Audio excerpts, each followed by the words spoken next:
Coronavirus restrictions are forcing more gigantic job losses in this country's Macy's, Kohl's, and Gap announced widespread furloughs yesterday, leaving most of their workers without pay. CBS News business analyst, that's Jill Schlesinger, joins us now to discuss that. Jill, we were talking about Macy's in the room. Everybody I know has been there. Just an unscientific poll in this room. There's Andre in one corner, Kenton in another, Alexis. We've all been to Macy's.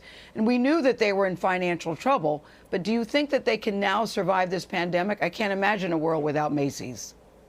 I know, and Bloomingdale's, which they also own. And, you know, when you think about it, what they have done is, I think, probably tried to create a survival plan. And that means furloughing these 125,000 people, just an enormous number of people. But they also had borrowed money prior to this move. So about $1.5 billion from their credit lines. They canceled orders. They stopped paying dividends to their shareholders, which they should have done. They say this is what is necessary to ensure that they can survive the pandemic. So we also mentioned Kohl's and Gap in that lead, introducing you. Do you see other retail stores following suit sooner rather than later? Absolutely. You know, there are about 630,000 retail outlets that are shuttered right now in the month of March. And the National Retail Federation says that they're going to lose something like over $400 billion. So absolutely, L Brand, so Victoria's Secret, they own the Victoria's Secret and Ann Taylor, and every single one of these retailers is going to be forced to do this because otherwise they are going to be behind the eight ball. Remember, the retail industry was suffering already. Last year, 9,300 store closures, 23 bankruptcies. That was when the economy was good. So imagine the pressure they're under right now. I know. So what advice do you have for furloughed employees? A lot of them are listening to you right now. Yeah, I've heard from a lot of them. They're sending me emails. Number one, of course, you're furloughed. That means you can actually apply for unemployment benefits in your state. So go ahead and do that. And of course, prioritize those bills. Food first. Shelter comes next, but really food's your priority.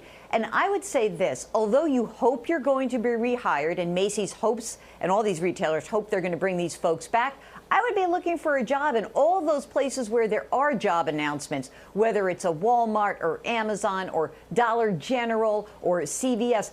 I think the act of looking gives you some sense of control over a situation which really is out of control for all of us. So even if you just looked and stay engaged, I think that mentally that's a good move for everybody. You know, we already know how bad the weekly jobless numbers are, and now the St. Louis Fed is forecasting, listen to this number, Jill, as many as 47 million people could be unemployed. Does that make sense to you?